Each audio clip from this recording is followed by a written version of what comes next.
Welcome to another edition of the SprintCarUnlimited.com Deep Dive presented by Dottie's Family Market in Dover, PA. Joining us on the show this week is former Central Pennsylvania sprint car driver Brian Leppo. Before we get to Brian, Dottie's Family Market in Dover, PA is your one-stop shop on the way to the races. They have fresh made sandwiches and subs with all the fixins, perfect for a night at the racetrack. Dottie's has everything you need in one location, including a full service deli, wide selection of groceries, and gas. If you're looking to dine in, head over to the Hive Coffee House and Cafe for a great sandwich. There's also a seasonal greenhouse on site, and coming soon, Dottie's Crab House, where you can dine in for fresh seafood and all you can eat Maryland crabs. Head over to the corner of Canal and Bull Road in Dover, PA. Dottie's Family Market has you covered. Here's Brian. Brian, welcome to the deep dive. It's a pleasure to have you on. What did I say when you called, Jeremy? It's a pleasure to be on. I said, "What the hell are you calling me for?" No, on a serious note, though, it was. It's always a pleasure to talk to you, and like my family and I've always been a big supporter of what you guys going on for sprint racing. Yeah, I mean, I'm absolutely happy to be with you for sure. You did ask that. So what are you calling me for? Yeah, yeah, it's okay. Good stuff. Well, no, and people might have forgotten who you are a little bit. You retired in 2014, but you have a lot of ties in racing. So I want to jump in and kind of take people through your career, what it was. And you started in 358s. You ran 1 year in 2002, I believe. And then Yeah, 2003, you were up to the 410s right away. yeah. And I believe you ran, who did you run for in 2003? It was, It would have been like it was my parents' stuff. Like my parents, like I raced go-karts, never quarter midget, micro sprints, like at trailways, which isn't here anymore, which is it's a shame. Like a lot of people in our area do. You know what I mean? And then we started running 358s. I became good friends with Seagulls, with Jim and Steve. And then mhm. 358s was kind of where we started because I sort of feel like every young kid should start on a 358, whether they're driven or not, just because in Pennsylvania we can race 358s every weekend. I mean, basically. But then, yeah, we ran them for a year because, like, even Steve Siegel would said, like, if you genuinely want to run 410s, you can qualify every week at Lincoln because, like, the 358s back then, there was 40 some cars. I mean, it was a challenge to go to the Grove. I mean, you had a Conci or two sometimes, but yeah, that was my parents' stuff. That was our own stuff. Yep. And then you started running after 2002. Then I think you ran Bob Stewart's car, the We 12 car, did. the Apple car. So that was a back. I mean, a lot of people still remember the Apple car. I mean, because it was famous, for if you're from our area or across the world. I mean, Ed Stauffer, Bob, and Lee, like it was a car that I've always dreamt of being in. But that was in 2005. Um, we drove that thing. I was very young in my career, but like long story short, yeah, that was like I won my first race at the Grove in the Apple 12 car, which was kind of like I was like that's pretty speechless. I mean, for a young guy, I mean, I didn't last as long as I wanted it to, but everybody left on good terms. I still consider all those guys. I mean, I see Lee, I see Bob around. Like we stay friends with everybody that we ever cross paths with in racing. But yeah, that was pretty cool. I mean, I always dreamt of winning at the Grove, and I always thought it'd be pretty cool to drive that car and a couple other ones that were pretty iconic to me growing up. But yeah, but that was pretty neat. It was neat. What was it like winning at Williams Grove? Even now, Williams Grove catches a lot of flack for, I mean, they could have the same race that somebody else has. People, they'll disparage the Grove, and the other track will get a pass. But yet, when I leave the area, it's the same thing. Who won at Williams Grove? People don't ask me who won at the other tracks. It's who won at Williams Grove. So for a young guy like you, how old were you at that time? And what was it like standing in Victory Lane talking to Bruce Ellis at Williams Grove Speedway? Yeah, hell, I had to be. I'm 40. I just turned 46 a few weeks ago, or a week, actually last Friday. That was 2005. So do the math. 20 years ago. Yeah.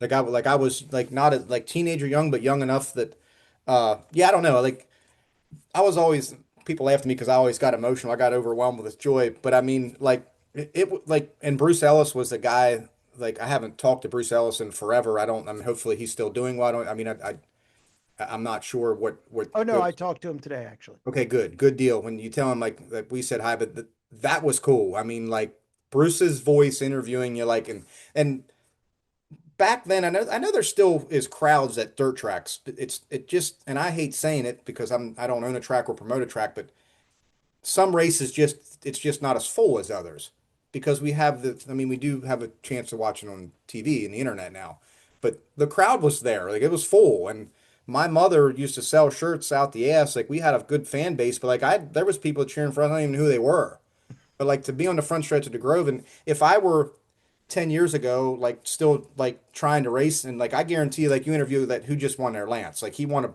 hell of a race there. I guarantee you he still feels special, and he's won there how many times? It's over 100, isn't it? That's what I guarantee it. When he stands there, he takes it all in because he don't know when you're gonna get another one. Like winning at the Grove, it's a special place. I mean, it can be a 20-second Grove, it can be 2 lanes, 3 lanes, but yeah, everybody wants to know who won Williams Grove, and it's always going to be that way. I don't care what people say. Now you said you wish it would have lasted longer. Didn't Bob Stewart get out of it in and around Um, there? yeah, he did. I feel like after we drove it, Chad Layton drove it Yeah. for another year or so, and then Bob definitely he did slow down and hopped out because I actually got back in their car later in my career. It might have been 13 or 14 for a race, just for the It was hell of it, maybe a 14. race 14. And it might have been the same year I drove the 21 car too, maybe. I can't remember. I drove Monte's car. He's out of town just for a weekend too. But yeah, that was pretty much it. But that car there, that was, I mean, that's been around longer than I have been to the races, like the Bob Stewart. I mean the 12. Yeah, that was pretty cool. Yeah, I remember Steve Stamball. And Yeah, I remember Steve Stanball.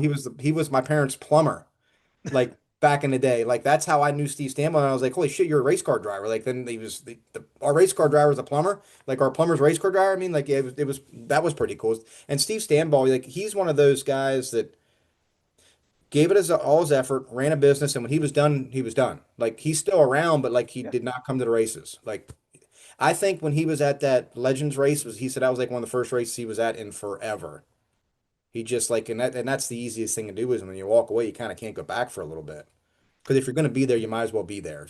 You know what I mean? Yeah, I mean, he won titles at the Grove, and then of course Yeah. Fred Raymer gets in it, and then it's just takes off, and then Greg Yeah. Hodneck gets in it. Yeah.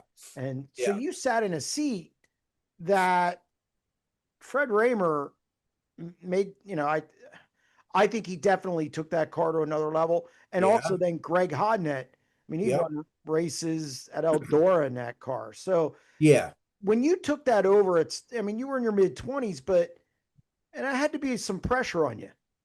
And I look back on it like it was a lot of pressure. I don't know if it was too much pressure back then. I mean, it might have been because I never was a full-time race car driver. Like I've always had a job, and then like I was had a son on the way. Then he was born in 2006, and it wasn't. It might have been pressure that I didn't know was there because I didn't know what it was like to drive. Like that's when Hodnett left to drive the Hamilton car. Like I literally hopped in a car that there's like professional race car drivers in. Like that didn't dawn on me until I'm like out there and I'm like kind of struggling. Like, and I don't think Lee knew how raw I was. Like the first we went to Speed Week races, I never was at Grove. I never raced at Big Diamond. Like he took me all these places I've never been to before. I don't think he realized that. He just like we ran good at Lincoln, we ran good at the Grove, and we did run good at Susquehanna, but that's places that I grew up racing at. You know what I mean? And I even think Port Royal, I think he might have been the first time I drove at 410 at Port Royal was in his car. Whew. Yeah, which like all those places, like I know their cars faster, but I ain't never seen these places before. So you're out of that car, and then you get it, you hook up with Floyd Swope. Yep, we started driving Floyd's car in 2007 after Eric Stamball drove it. Now, people thought it was yours. I thought it was yours because it had the 71 on it. It looked like Yeah, your stuff. yeah, Floyd was he was a very easy car owner to get along with. Him and his wife Joyce, I started driving for them in '07. Um, we won his first race at the Grove, which happened to be an outlaw race in 2007. He's never won as a car owner there. So that was kind of cool for him and his wife Joyce. She passed away in I think it was 2008, shortly after like I started driving for him. Like, great owners. I mean, Floyd passed away a few years ago. Maybe it was 2000, maybe 13 or so. I can't remember. Maybe it was, nah, it might have been a little bit later than that, but he was a good guy to drive for. But like, so when I drove for him, he allowed me to bring the 71 because he always had the driver. Remember, Mackeson had a 65 Yep. and Eric was a force and Jeff Robo was a 45. But he left us do what we, I mean, just kind of do our deal. So people did think it was our car, but no, that was Floyd's car. He owned that out of East Berlin, and he was a very easy guy to drive for. Allowed us to run as many races as we wanted to do. And that worked out well. It was a good relationship. And you won your first, you won your World of Outlaws event in that Yep. car. What was that experience like? That was neat. That was the 2007 summer. Now that was when the Summer National used to be a 3 day. We beat Steve Kinzer. Like that's what like, and like back then, the only time I really competed with Steve Kinzer was on the video game because there was that. That's back when the original sprint car game was out. So that was cool. Like that. Like and again, driving for Floyd was like driving for my parents. Meaning we're not a full-time race car team. It had my guys like Lee Myers worked for us, Keith and Smokey. Like it was just like our friends. You know what I mean? That was a JEI car, which from Barry Jackson. Like when he like, but that was cool because like we weren't full-time racers and we just won an outlaw race. It was neat. Like that. That was an experience that was yeah, that was cool. Biggest win of your career? Probably because it's even the outlaw win I have, but I like we beat the All Stars, which was cool, and another iconic car because I got to drive for John and Pee Wee with Tommy, and that was a cool car to drive with because there was lots of famous names drove Zemco car, and that's my only All Star win too. But we should have had some more outlaw wins. One we ran out of fuel. One pitman passed us. Um, we always were good with the Outlaws. I felt we always timed in pretty good. Even when my father-in-law Steve helped us, we were always good in time. And Dave Yingst helped us for quite some time. But yeah, the Outlaw win probably is my biggest one. We did win a Keystone Cup, one at the Grove, one at Tommy Hendershit's at the Grove, won a Keystone Cup at Stevens Grove, and Grandview. Like they were all big wins. But yeah, probably. But see, I hate to sound dumb, but like back then, like 5,000 was a lot of money. You know what I mean? Like that was a lot of money to win. And the National Open, we ran second. Now, if we would have won, it would have been 50, but I think second was only like 12 or $15,000 Oh, it from was second bad. back then. You know what I mean? Like I got the check, I'm like, holy shit. Like, but that's probably one of my biggest races that we didn't win. Like because that is when Shots won, but that was CJB car. Like we were fast. Like that was a good night at the races. Yeah, you and we'll get to that one in a minute. I think after Swope, you ended up in the Zemco car. So we drove for Floyd through 2011. We ran a race in Pittman's car in 2011 because he was at like the Devil's Bowl race, Yeah. and Hefner brought that up here. We ran that one night, which was cool because I mean I always had a good relationship with Mike, and the little guy that used to help him with the mustache. Can't remember his name. Pasquarello, I think it used to be. It Yeah, used to be. Pasquarelli. Yeah, I remember like they were all here for the Saturday. We had a good time. It was, and then we drove. 2012 was for Jesse Keane. That was for the Peterbilt car. And Yeah, then and then you ran Dietz's car. we did because Jesse passed away in May. Like no, and most people don't know this, Jeremy. I never raced against the World of Outlaws at Lincoln Speedway ever How does that happen? because we were supposed to race with him when they came back in 2012, but he had passed away like a week before they were at Lincoln. And then like I remember, I kind of feel like his his service was on the same day that the Outlaws were at Lincoln. I never raced against the Outlaws at Lincoln. So It's crazy. Jesse Keane, Yep. obviously an iconic name in sprint car racing in central Pennsylvania. You were his driver. Yep. And you've always been one who's you've had pretty good relationships with your owners. Always did. Yeah. Take pride in that. Very one of the few guys I don't think I've ever heard you saying bad about an owner. I don't think I've ever heard a owner say a bad thing about you. So how difficult was that time when Jesse when he passed away in May? It was really devastating as a friend point of view because like I'm still and you're gonna like I'm still friends with Jonesy that was on their team. I still see Pickles is around, and a guy named Pete Trim used to be the safety guy, and Brandon, like, and Sushi was on that car. Like, still, I still talk to all those guys. Like, it's not, I'm talking like birthdays. Like, Jonesy just sent me a happy birthday message the other day. Like, I'm friends with it. It was heartbreaking because that man, the little bit that I only really knew him for a few years. I mean, because I started talking to him in 2010, 11, and I knew who he was, but like when he roamed like with Randy Wolf and all that back in the Sure. day, but I didn't know Jesse. I didn't have any reason to until like I realized, hey, there's an opportunity to drive his car there. And we like we liked each other. I mean, he met my family, I met his family, he's a good guy. But he worked his whole life, and then he, like most people don't know, like he was working on like retiring that year. Like he retired, I want to say like the end of 2011, and was like kind of getting ready to sell out of his shares as an ownership because he wanted to race cars. Like we had like 70 or 80 races scheduled that year. And that's what he wanted to do. Like he wanted to retire, and then hell, he's checking the weather before the Grove one night, and he died of a massive heart attack. Like it was heartbreaking for his race team who has been friends with him forever. Like I'm just the new guy. There's really only been kind of hanging around for a few months, but he treated me like I've been driving for him for years. He's a great car owner to drive with. I talk to him every day.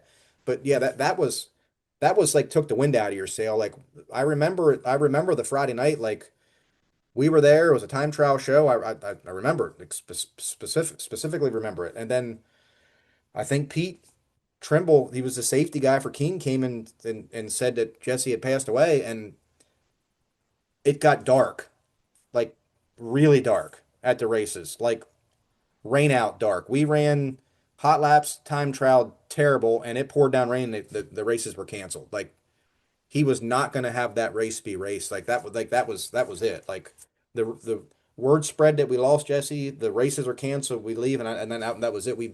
They decided to park the car, which is a family. We Sure. sat down. We sat down with Sean, and like that was best for the family. It makes no sense to continue when it was their dad's business. But yeah, it was heartbreaking. I mean, it really was. It was for me. Like I was there as a driver, but like I said, for his family and friends, like I couldn't imagine like that he was I have his picture on my wall here. I'm thankful to have it. I still have his business card he gave me the first time I met him. But yeah, he was a great guy. Great guy, good for the sport. Loved his race car. Like he was I would use a guy like Gary Kaufman take such pride in his car. Yeah. I That's would say they're pretty, yeah. yeah, like a Yep. little bit of Weichert in the both of them. Like this Right. is like my car is the best one here. Like you don't think it is tough shit. Like yeah, good guy to drive for. Definitely a good guy to have on your side. So then you go to Dietz. You're back in the Zemco. I guess in 2013, then you're back in the Zemco car after Danny Lasowski's out. So in 12, we drove for Chris and Scott Dietz. They had a good number 14 car. That was Yep. there's just a family and they had a business down there in York. Did like remodeling stuff. They had a good car. Nels was driving their car, was pretty competitive. Then we drove it. And I think how they've been around a long time. Like Doug Dodson used to drive. Like they were always Yep. friends with Doug. They're good people. Then uh, I'm thankful they gave me a chance to drive because I was kind of like didn't really have anything to do. I mean, there was as bad as it sounds, there wasn't a whole lot of options out there. Then Tommy called because I feel like it was Haferty there maybe. I don't remember who was there before me. I feel like it was Haferty maybe. Might have been Haferteep. He won a Speed Week show at Big Diamond. I feel like he was in that car and then they got like they went their separate ways and Yep. then I was driving it, but they already had Lasowski planning on coming in the next week. And I just drove it on a Friday night. Yeah, we were fortunate enough to, I mean, their stuff was always really nice, fortunate enough to win, but like, and I was already committed to the Dietz's. Like they wanted me to like run Friday and Saturday, but I couldn't do that because we were running with the All-Stars at Sure. Lincoln in their car. And that's not how I am. You know what I mean? But yeah, then, yeah, fortunate enough in 13, I guess it's when Lasowski was there. We got the call to go back, and then I finished the year off in 13. That was a silver 25th anniversary car. Now we never won a race in that car, but we were competitive. I mean, we could have won a race at the Grove and run out of fuel. I think we're pretty decent at Port for a track that I never really ran at, but like once I drove their car, I was pretty comfortable because they've always had a good package here. But that's the old Port Royal. Like the way it is now is a little different than I think it used to be when Yeah, it's a when we lot raced. Do you know different. what I mean? Like There was guys like Mark Smith ripping the fence, but not the way they do now. But I think that's a generational thing too. Like I think it's things change, they evolve. Yeah. So you jumped into the Stewart car again, or the 12 car again, leased offers on the wrenches in 2014, and then you quit. You retire. And really, you're in your 30s. Yeah. What made you walk away from the sport? Because you were still competitive, you were still, fast, at time. I mean, obviously everybody has ups and downs. What made you walk away from the sport? Well, it's easy for me because back then, now my daughter's 25, my son's 19. So fast forward that long ago, my daughter was playing basketball, and which it all worked out. She went and played at collegiate level, but like she was young enough to we played what she played in high school, played AAU. Like we traveled around all the time. My son was playing baseball, and I didn't, necessarily like I loved racing. Like I've raced my whole life. Like I didn't want to miss anything with my kids because I never raced cars for a living. Like I did, did make money racing for some good car owners, and I'm very thankful for that. But I always had a job, always had a day job.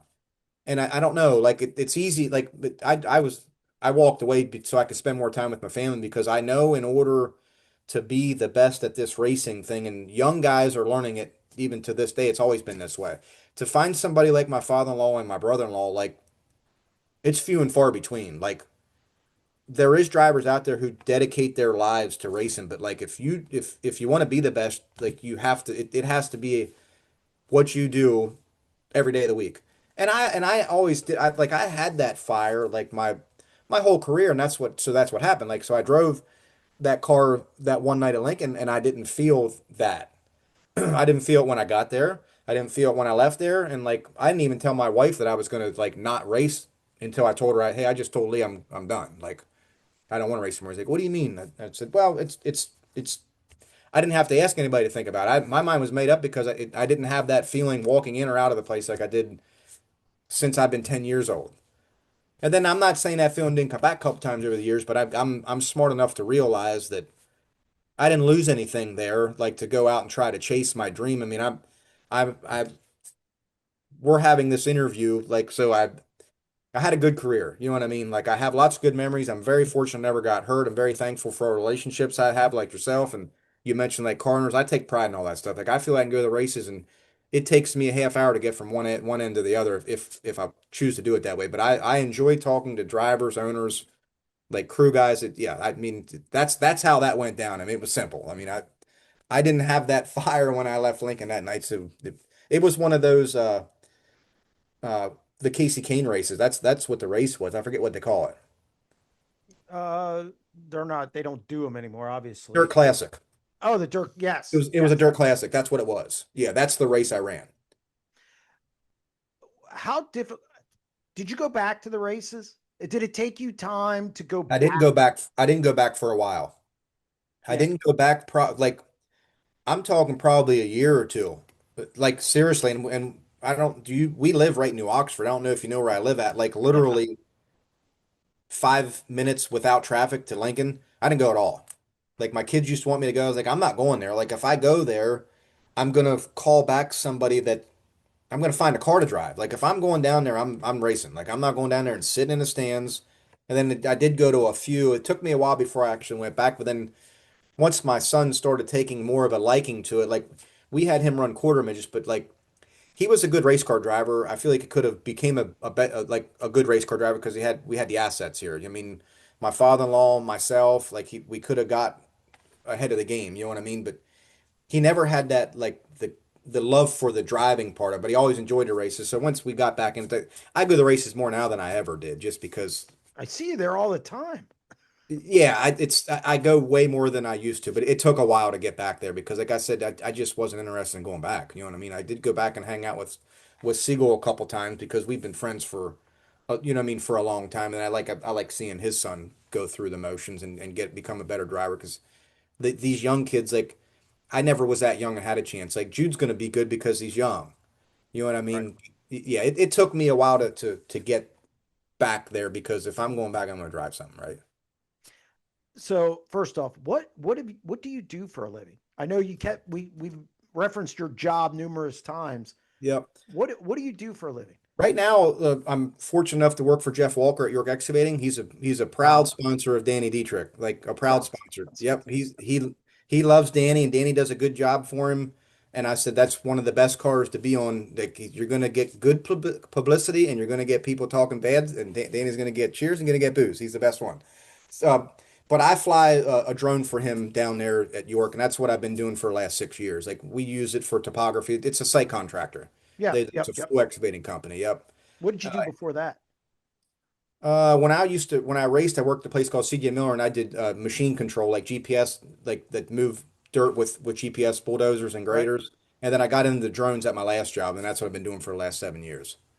So you've referenced your father-in-law and your brother-in-law. Yep. Okay. And they are Big Steve Smith, the bandit, and then my brother-in-law Stevie. Yep. you actually worked with Steve. Yeah. He he Yeah. he wrenched for you. Yeah, that's one of them things like most people can't say that. Like you've had a Hall of Fame driver.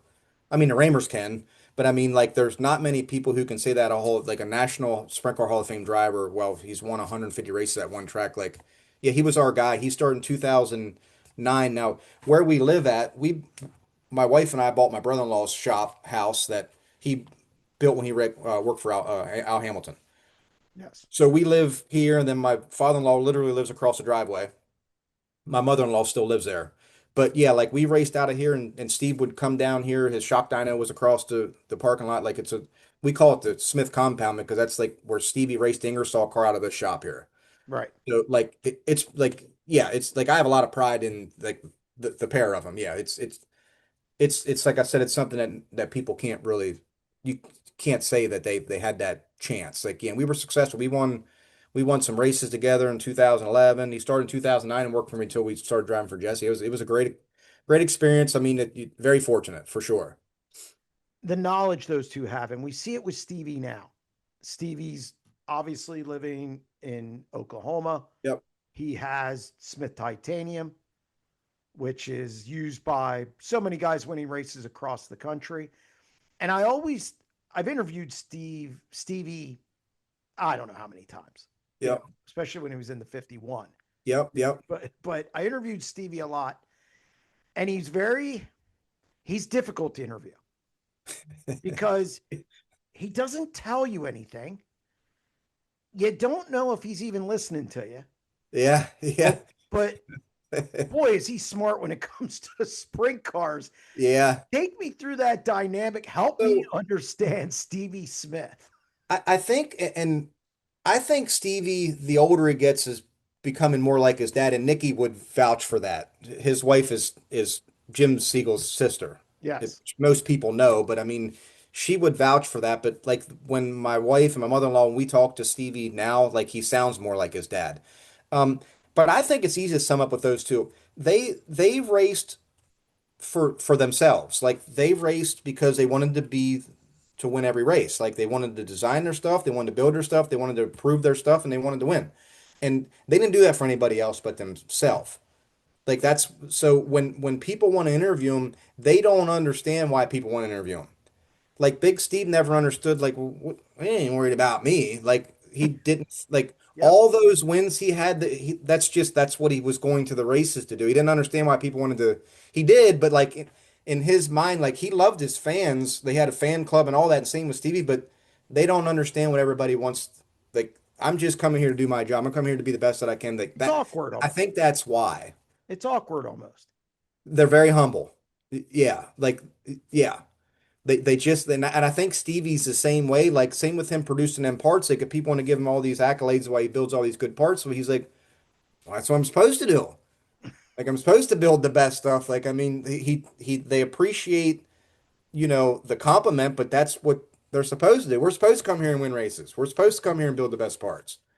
Yeah, I think yeah that's again like I think it's just it's expected. Like that's what they set out to do. And I'd be damned. I mean, that's what, in my opinion, he builds probably the nicest stuff out there. There's a reason why a guy like Larson runs it on his car. Sure. I mean, let's face it. I mean, he doesn't have to run Stevie's stuff, but they choose to for a reason. You know what I mean? But yeah, it is funny you say it because Stevie is definitely turning into his dad, which is a good thing. I mean, they're two of the smartest guys you'll ever meet in open wheel motorsport. There's a lot of smart guys out there, but they're two of the smartest for sure.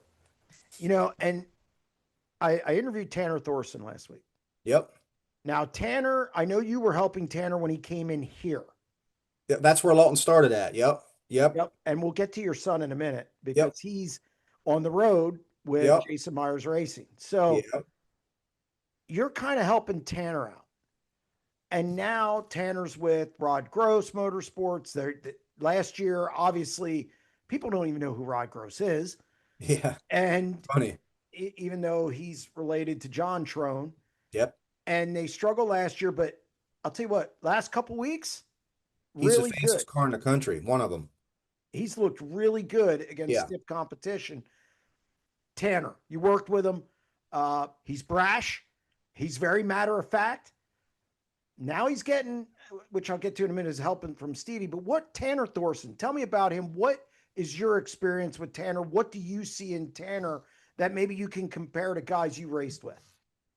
So we just met Tanner, I don't know, a couple years ago when he was still running his midget before him and Shaylee were married.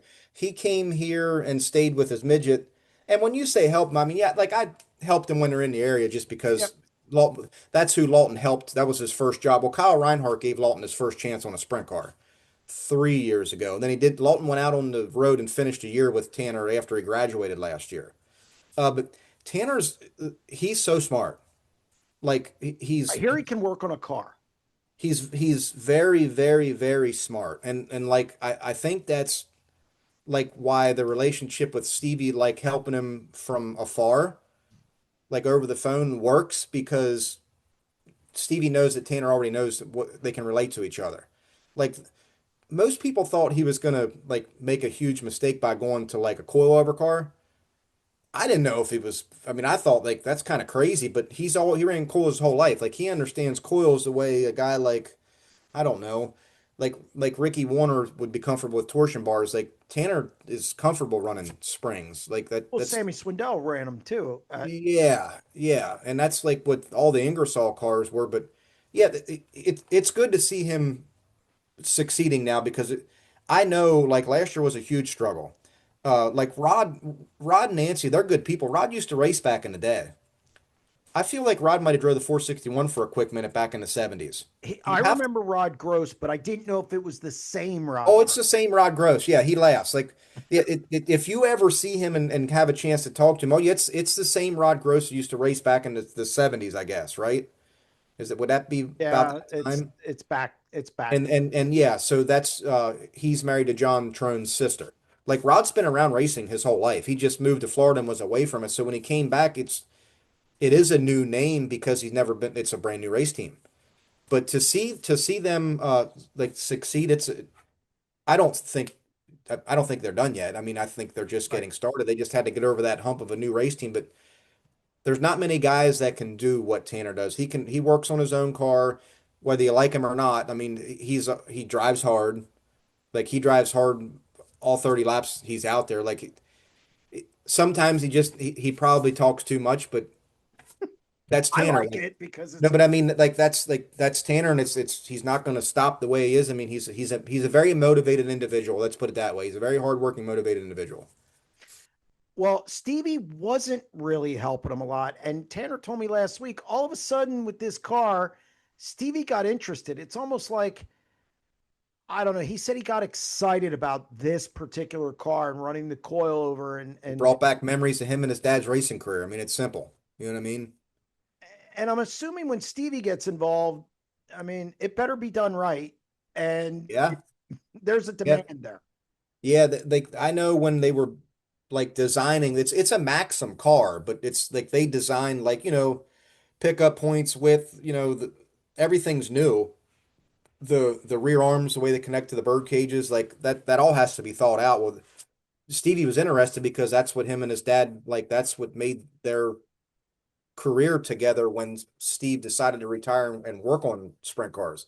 They went right to building cars right up across the driveway here Right. in 96 or 7, whenever it was.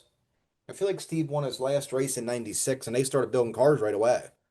But yeah, when Stevie, he's like his father was, he's a perfectionist. So that car, and I can believe how excited he got when Tanner went full coil because that's Stevie like having a chance to kind of help Tanner the way his dad helped him.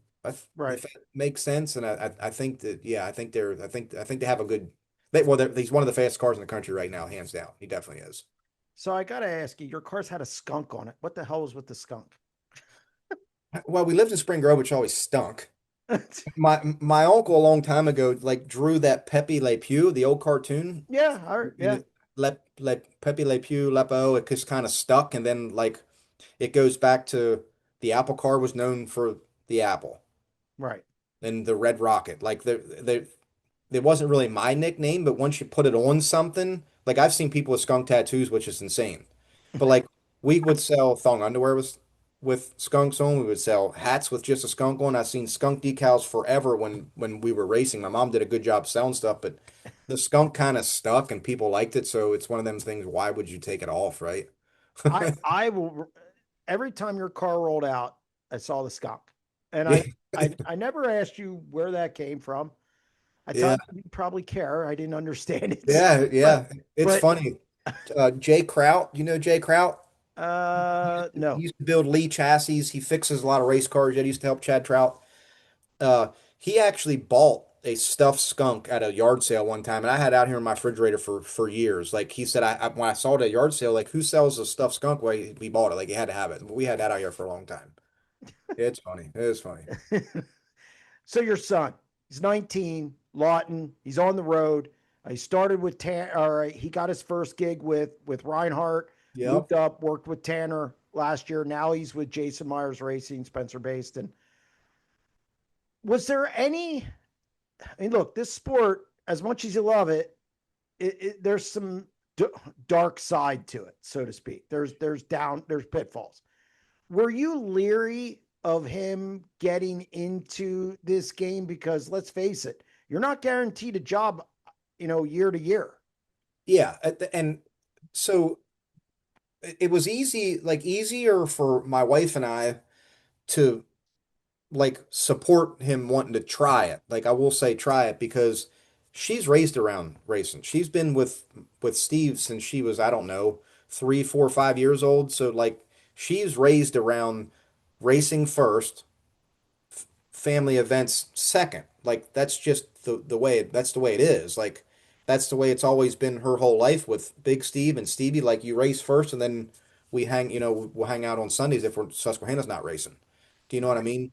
So to allow him, and when I say like we're thankful, like we're still friends with Kyle and his wife, and Wayne from Capital. Like they literally work on their stuff at Scott Gobrecht's, which is 5 minutes away. So it was easy for us to take him there, pick him up, and Kyle is very very good teacher. Never in a hurry. Doesn't seem like he ever gets frustrated. Like we're very thankful that Kyle because I taught Lawton like in our shop. It's a shame we missed out on him working on my stuff because he was just too young. But Right. like Sean Norris and Dylan, they actually run a shop up here from my mother-in-law. So when he was a little older and wanted to work, like seeing he was going to try to work on him, I was able to take him up here and like Sean kind of showed him a couple things. And then that Dennis Gainey, we became friends with Dennis and he brought his Yep. car here and actually had Lawton work on his car for 2 weeks while it was here before he left. But rewind back to Kyle gave him a chance. Kyle took him to like the first time he ever spent the night away from home that wasn't at a friend's house for birthday. He went to Eldora for that when he had like that 4 Crown thing. That's the first time he really ever like went away. And my wife thought he'd get homesick, and Kyle said, "We'll be sending him home in like 2 weeks. Well, if not in 2 weeks, like 2 or 3 days," which he did good. Like he enjoyed it. And I said to him when he got back, like, "You think you'd like to try that sometime?" Because he was working like summers with my brother-in-law up at Schmuck Lumber. He owns Schmuck in Gettysburg and Hanover. And he was, lugging around lumber and drywall and realized like, that's job doesn't suck. I mean, it's a job, but like if you think you can work on race cars, I mean, that's something I never had a chance to drive or race on the road. So I either wasn't good enough or just didn't have a chance to, but we supported him thinking about trying it. So yeah, like I warned him of how it was, and it was easy transition to have him go work for Tanner because he's family. I mean, he went and worked for Tanner, which was simple. I mean, he was with Shaylee, he ate dinner with Stevie and Nikki, so it was like he was home with us. I mean, he did get a little homesick, but we had him shacked up with Brenton, who still helps Tanner. But that was easy, like because it was family. You know what I mean? But I explained to him like you just said, there's no guarantee on job security on the road. Like there's way more downs than there are positives. That's just the way it is. I don't care who you work for.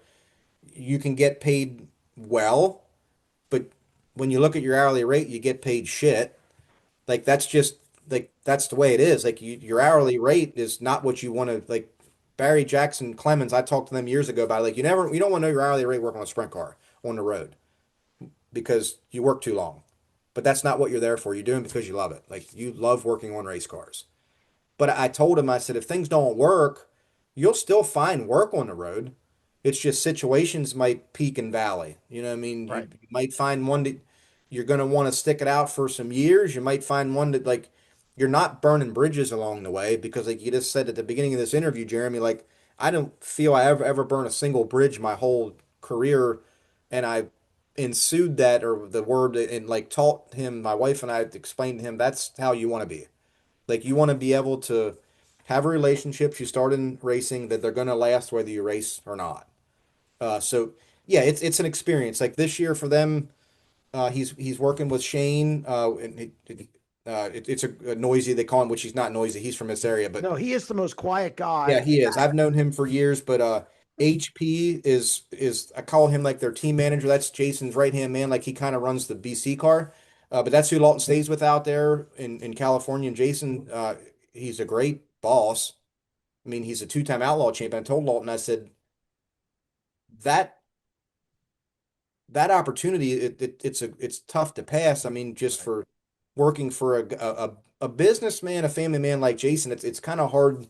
It's kind of hard to pass up if given the shot. So yeah, but he's like they've been struggling. They find some speed every once in a while, but like I explained to him, like this is part of racing. Like it is.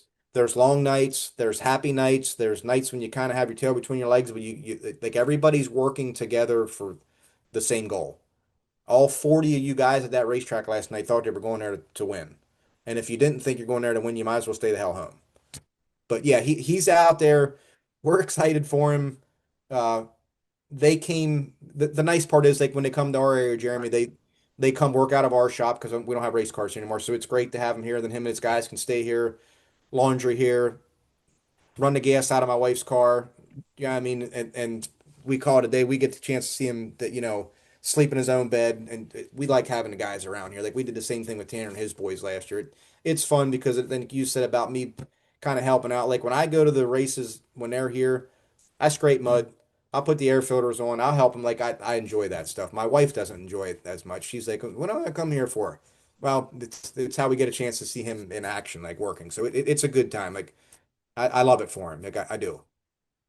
So I'm going to throw some things at you. Yep. Obviously, we have today's racing versus when you raced and even you growing up.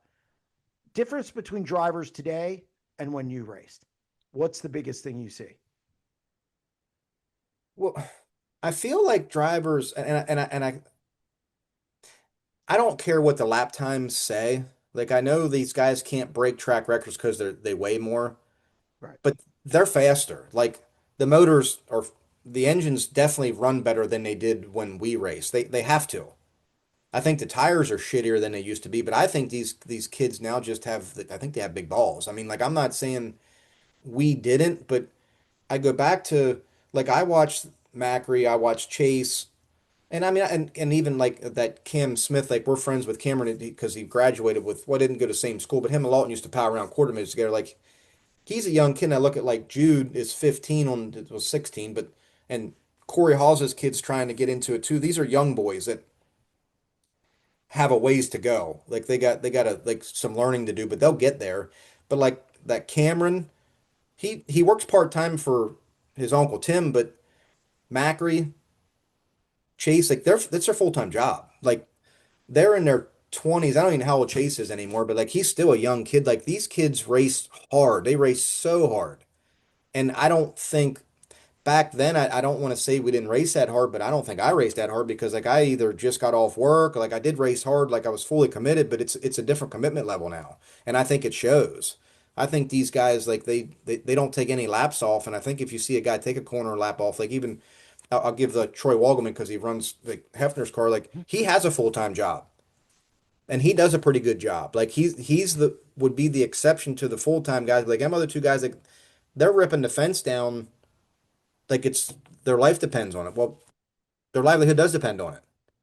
And I think like when your livelihood depends on it, I think your sense of urgency is increased. I think that's why you see young drivers making mistakes. Or even like, when I say young, I mean in their 20s because they're trying so hard they don't know what else to do. That's they run that hard every lap. Like they run I don't know. I think the kids just drive harder now than we did. I really do. What was it like racing? I mean, you raced against some of the best guys Central Pennsylvania's ever seen. Lance DeWeese, when he was like he can still win. We saw that last week, and we're seeing this resurgence again now that he has things right with Shearer. But when you raced against him, it was another level. Fred Raymer, Greg Hodnett, Yeah. Todd Schaefer, Yeah, I was getting ready to say Todd. Yeah, well, even Keith Coffin was Keith still Kaufman. he was slowing down, but he's still there. Like he still won races. Like, yeah, I don't know. It's funny you say that because like I think I heard that Chad Trout's like the oldest one in the pits now, and he's probably my age when Lance isn't racing. Like Danny's still young yet, but like Danny's gonna be the old guy soon. Like I think well, Billy Dietrich's probably closer to my age, but I mean, like, yeah, you bring up them names, like I can look around like my wall and see, like I raced like our generation, we did race with like it was hard. Yeah, Like it's still hard now. Don't get me wrong. Like, but it's still. I think it's. I think like right now, sprint car racing is in. They're waiting for that next group of 5 to 6. You know what I mean? At each track, which would get that dozen guys back that can, like I'm not saying I wasn't like a big name, but I mean like your competitive guys that are yeah. fast every Saturday, whether it's Port, whether it's Lincoln, like there's 12 guys that come to the Grove that are competitive. Like like Dylan up here. Like he can win Lincoln, the Grove, Port Royal don't run there that much. But he has two tracks. Like we said about Troy Walgman, he's got your two. Like I think once you get and little Freddie is dedicated pretty much to two too. But I think that's why you see the racing not struggling now. People want to complain about it, but like they go to BAPS, there's a full field of cars. Saturdays are always going to be a little bit tricky because you're racing two tracks against each other. It's always been that way. We found a way to make it work that I think the talent pool just needs to get about 6 to 12 more and it's close. Because I mean, I look at the rundown. Like, yeah, we raced against a lot of good cars over the years. Like now, like Brent Marks is on the road. Cody Dare was on the road. Danny's the guy here. Like there's a lot of drivers that you. I mean, I know I'm letting some out, but even like back then, like Chad Layton was there, Shepard was there. There was all like lots and lots of good cars. Yeah, it's Lucas Wolf was yeah, running Lucas. I Outlaws at that raced. time and comes off the road. Yeah, Lucas was good when he started. Then he went on the road and was back. But yeah, like, it's a lot of talent that came across Central Pennsylvania. Well, you've been doing this forever. Like, and we've had some good Thanks. race car drivers here Yeah, in Pennsylvania forever. I mean, let's face it, we have. Like, yeah, our drivers could win pretty much anywhere in the whole country. yeah. I don't think the talent's is good now. I mean, and that's not me being get off my lawn guy, but you mentioned the names, Jeff Shepard. I mean, we're talking not Lance DeWeese, Fred Raymer, and Greg Hodnett, who were the big three. Yeah, And but you had Keith Kaufman still there. You had yeah, Lucas. You had Stevie. yeah. He was here running. Yeah, yeah, like back and forth in something. Yeah. Yes, I mean I gotta say the 19 purple car was the ugliest car I've ever seen. There was the one version that I liked was like the dark purple. Like it was real dark, but it wasn't my favorite. I didn't like the yellow wheels. Steve, and I don't really think Steve liked it, but it was his uncle's. It was Kenneth's Race Foundation. That was Steve's brother, Kenneth, and that's kind of what they put together. So like when they had it, Steve's like, "Well, it ain't that bad. No, it was that bad. It's not that bad, but all your cars were black and yellow." And then I would just rest my case, then I'd start talking about something else. Because then I knew Yeah. I got him. Like, yeah, you can't argue with me. Yeah. But but looking at the guys, Todd Schaefer, who just got into Hall of Fame, Yep. think of the crew chiefs who were around Yeah. Yeah, at like that I time. mentioned, Timmy Dave, we had Dave Elwell. Hinks to help us. Yeah. Little Timmy. Yeah, there was lots of talent over the years. It definitely has been. And I think we could get back to that, but this is something that you experience with Lawton running Quartermatch. Why aren't we California? California's producing Buddy Kofoid, Gio Selzy, Kyle Larson, Rico Abro, Brad Sweet, all these guys now. I mean, watch the high limit race. It's like a California night at Ocean. Uh, Yeah. why can't Pennsylvania develop these young guys in their teens anymore? Is the quarter midget scene just not like the outlaw carts out there? What is different? What needs So to I change? Yeah, I don't know, and I think money has a little bit to do with it. I'm not saying there's everybody you mentioned they can, or California as a whole, everybody out of California kids and racing has more money than people in Pennsylvania. I don't think that's true, but there is a lot of money spent in motorsports on the West Coast.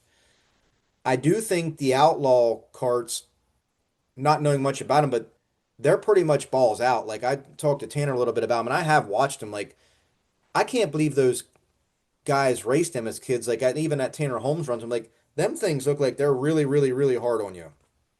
But that's all they know. Like here, like the go-karts were a thing, and but they were so dangerous. You know what I mean? They don't have cages. Like that's kind of they still have go-kart races, not like it used to. I don't know if quarter midgets are fast enough.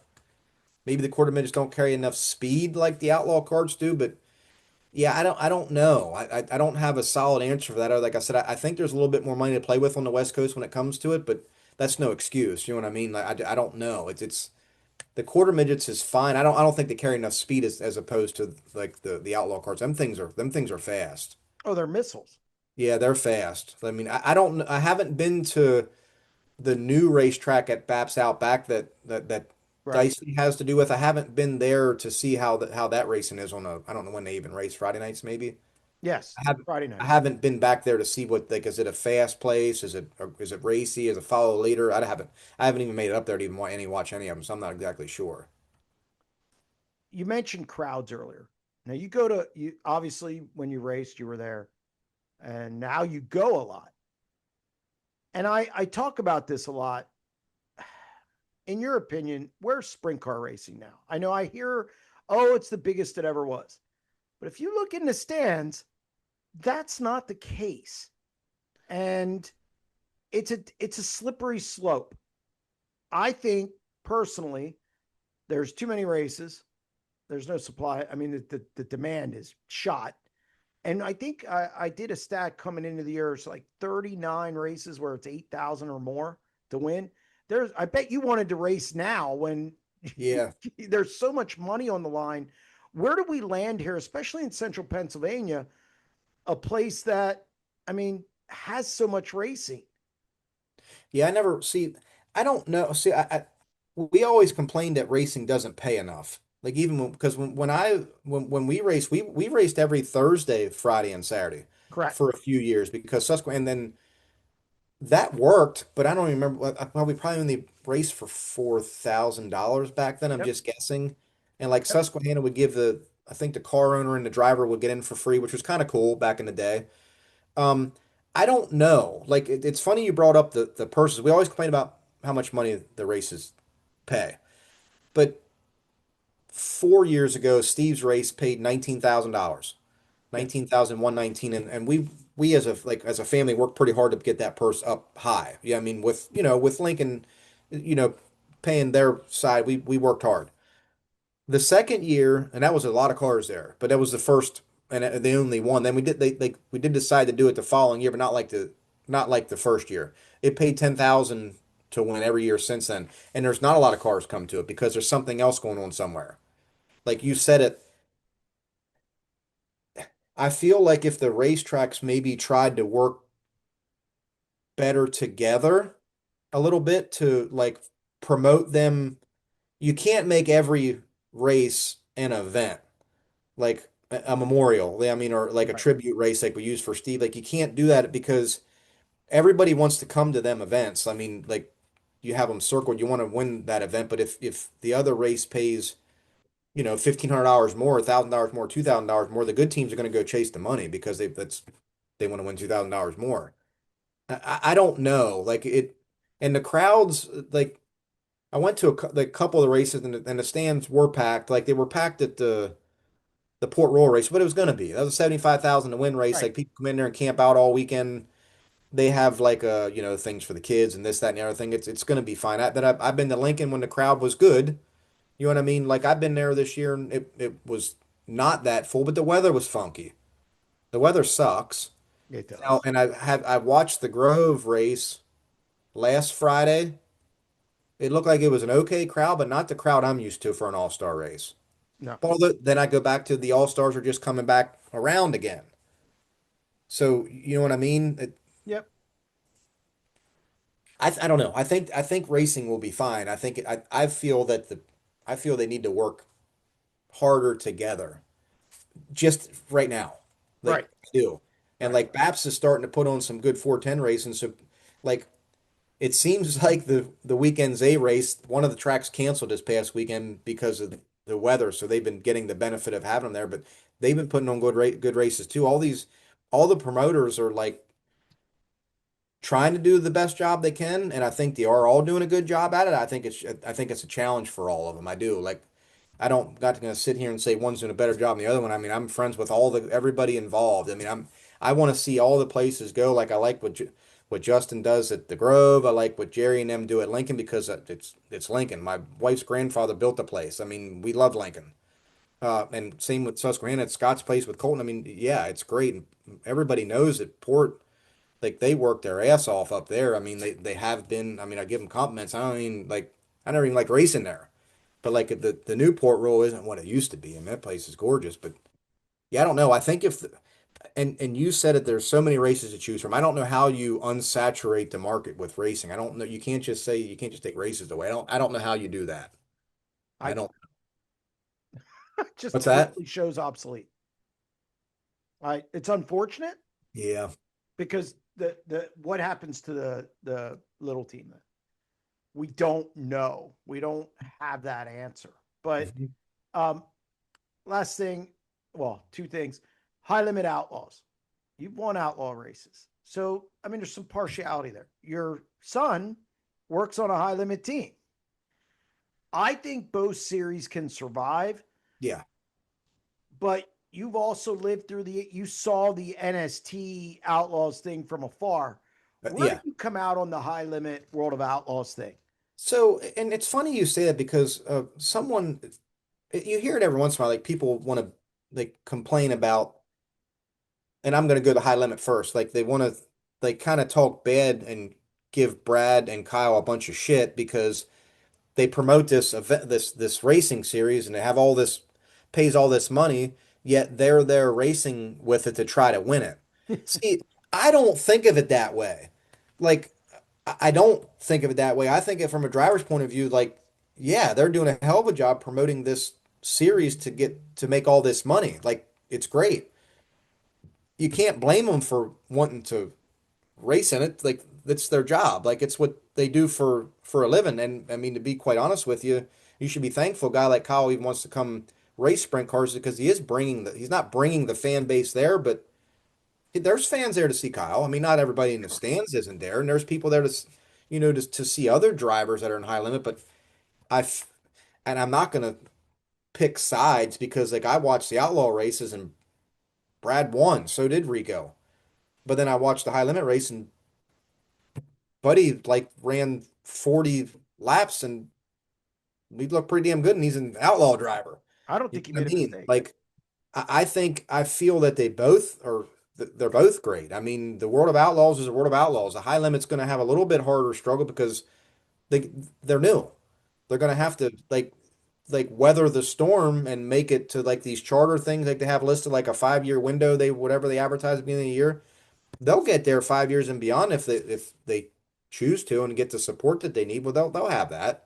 You know what I mean? I think both series can be fine. I think back in the day, that NST was just a thought. The gum out was a thought. The All Stars was cool. You know what I mean? Like that lasted for a while. But yeah, I would never be able to pick a side because I think there is talent. It's so hard to win either one of them races. You heard Brad say in Victory Lane how fortunate he is to win a War Outlaw race because they're not easy. And you heard Buddy Kofoid, like he's just thankful to win a national touring race. I don't care who the hell's paying me. And I Like think that's the it's a key there. challenge. That's the key there. It's Yep. not easy to win either of those races. No. No. No. There's some rules I don't really like. Like I don't understand them. Like I know like the Outlaws have so many passes. I guess I understand where they're coming from, but I feel like they're trying to be a little too strict on the rules to give the guys a chance to like look at high limit. Like they're literally parked for like a month now. I feel like maybe not a month.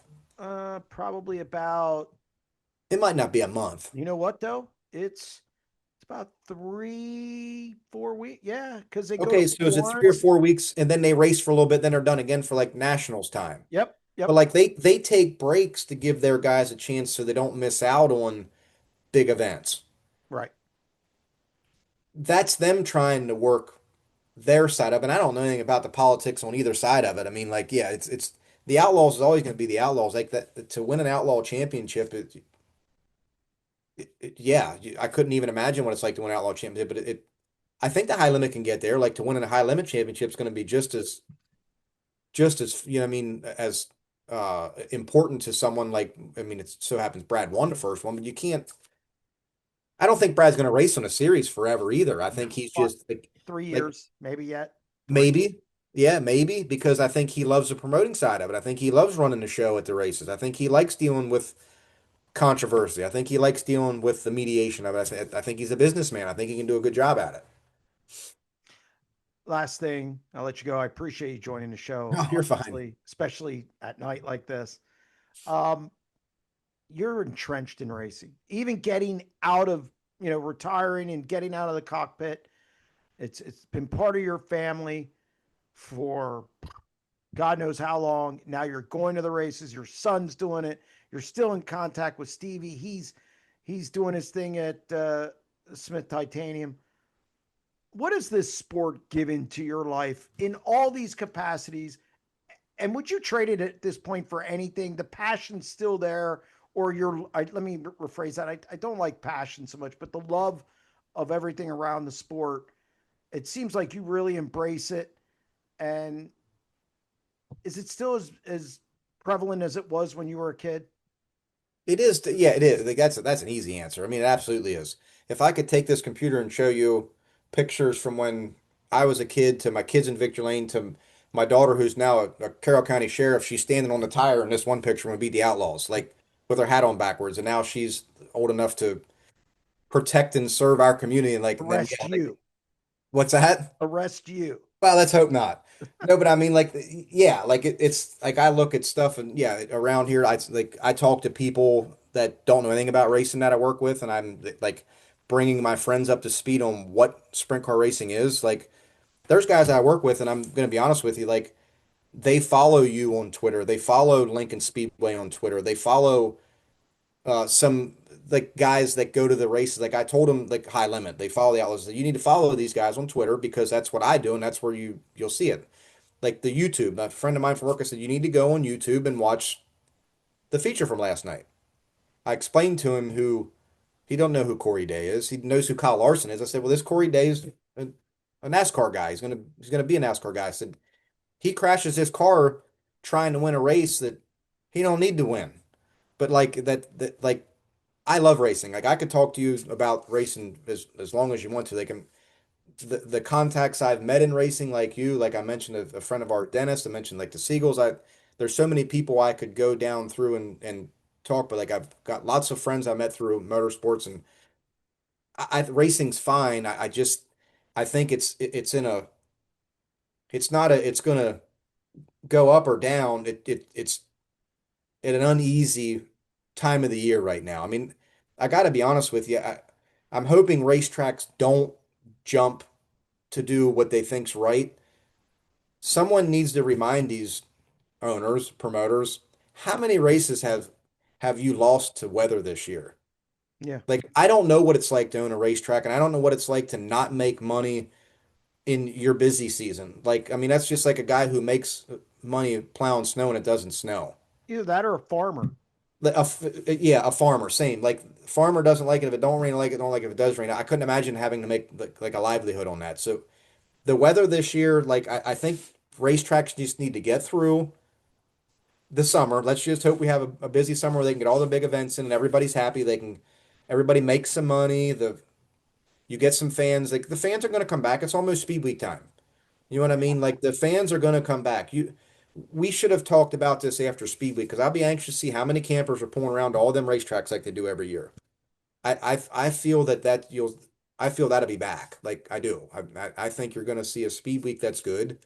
If the weather's nice, I think you're going to see people that are have their campers and have used their vacation again like they do every year. I think you'll see that again. I do. I don't doubt that for Speed Week. My concerns the week after Speed Week. Yeah, that's always that's always that's always a shitty one. That's always when Lee Stauffer used to like not race and go to the beach. But yeah, Yeah, yeah, just take off.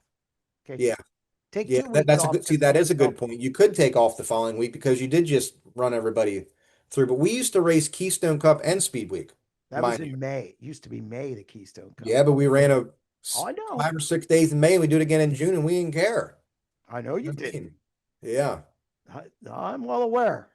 Yeah, no, I like yeah, I racing it'll be fine. It just needs to get over the little hump like that, And another thing that really changes racing is social media. I didn't even have social media when I drove.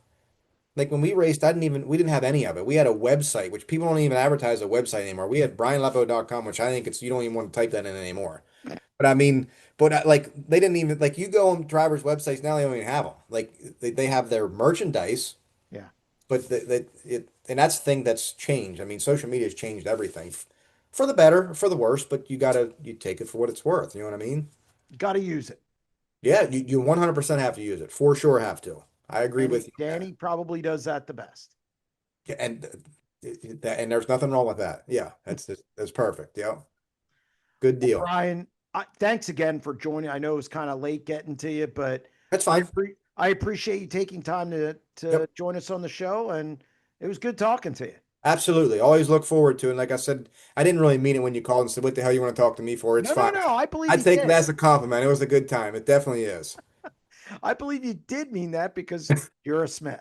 you're, Uh, it you're in just that. came out. I couldn't stop it. I'm like, okay, it's fine.